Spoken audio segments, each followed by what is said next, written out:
L'offre d'achat constitue un des tout premiers pas vers la vente. Seulement, cette offre d'achat fait l'objet de nombreuses interrogations pour le propriétaire notamment. Pourquoi? Parce qu'en dehors de la charge émotionnelle, vient également avec cela les aspects juridiques et financiers. Viennent alors tout un tas de questions dans la tête et on se demande à quel sein se vouer pour pouvoir y répondre. Alors, à quoi s'engage-t-on quand on est propriétaire et qu'on signe une offre d'achat?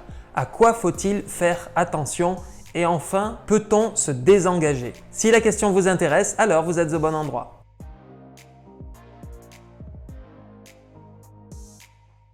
Bonjour, je suis Jean-Philippe Avon, directeur de l'agence immobilière Valeur Ajoutée et je suis agent immobilier sur le Pays d'Aix depuis 2015 et le siège de l'agence est basé à Venelle. Alors pour entrer dans le vif du sujet, comme toujours, ce que je peux vous dire déjà de prime abord, c'est qu'aucune loi ne protège le propriétaire vendeur. L'idée maître qu'il faut retenir, c'est que l'offre d'achat acceptée par un propriétaire vaut vente. On peut noter que sur le plan législatif, il existe une grande différence de traitement entre le propriétaire vendeur d'une part et l'acquéreur d'autre part, puisqu'on sait que l'acquéreur, lui, dispose d'un délai de 10 jours de rétractation suite à la signature du compromis pour pouvoir en effet renoncer à la vente. Alors que pour le propriétaire vendeur, il en va tout à fait différemment. Donc le premier conseil que je peux donner à un propriétaire, c'est attention sur les offres d'achat à ce que vous signez. Tout simplement parce qu'après, il ne sera pas possible de revenir en arrière. Seulement, oui, après, il existe des cas où on peut revenir en arrière. C'est notamment le cas si vous recevez en tant que propriétaire une offre qui est vague. Par exemple, si vous avez juste sur un papier ou sur un mail « Bonjour, je vous propose une offre à 410 000 € de votre bien », ça ne vaut pas offre d'achat puisque l'offre sera beaucoup trop vague pour pouvoir être acceptée. En revanche, si certaines mentions sont présentes au sein de l'offre d'achat, on ne va pas toutes les énumérer aujourd'hui car ce n'est pas l'objet de la vidéo, on parle surtout ici des conséquences.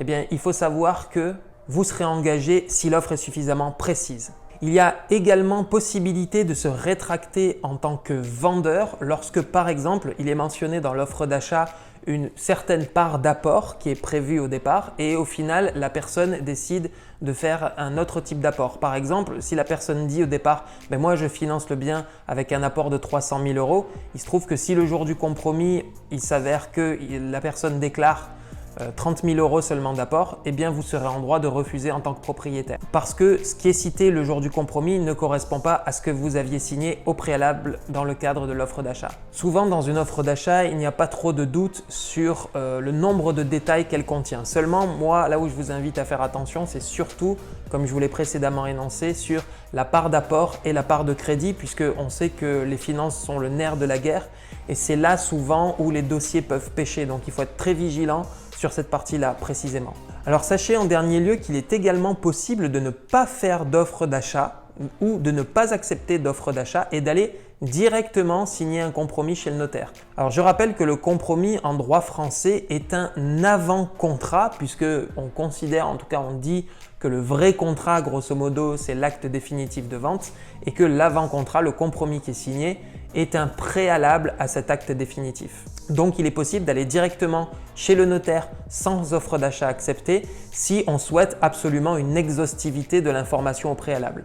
Le point négatif de ça, c'est que déjà souvent pour aller chez le notaire, il faut souvent un certain temps, souvent en moyenne une quinzaine de jours, voire 3 semaines parfois pour avoir la date de compromis, qui peut nous faire perdre du temps si le jour du compromis, on s'aperçoit qu'on n'est pas d'accord. Je parle bien sûr du fait qu'on ne soit pas d'accord entre propriétaire-vendeur et acquéreur d'autre part. En réalité, l'offre d'achat précédemment au compromis, ça sert effectivement à figer les grands pans, les grands accords sur le bien, ce qui en effet peut permettre de gagner du temps puisque si on n'est pas d'accord dès l'offre d'achat, eh bien on le sera encore moins dans le cadre du compromis. Donc en résumé, en tant que propriétaire vendeur, si vous contresignez une offre d'achat précise, vous êtes engagé à vendre et si vous vous rétractez par la suite, votre acquéreur pourra vous assigner en justice pour une vente forcée. En revanche, vous ne serez pas engagé si l'offre d'achat n'est pas suffisamment précise ou qu'elle est changeante. Ne signez pas votre offre d'achat sur un coin de table uniquement.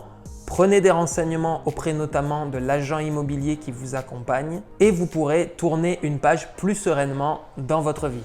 Voilà, vous savez tout sur les conséquences de l'offre d'achat en tant que propriétaire vendeur. Donc si ce n'est pas encore déjà fait, je vous invite à télécharger notre guide Vendre en 30 jours sur le pays d'Aix qui se trouve dans la description de la vidéo ou alors dans l'onglet En savoir plus qui se trouve sous la page de couverture de notre page Facebook. Quant à moi, je vous retrouve pour de prochaines vidéos. D'ici là, prenez soin de vous et bonne vente.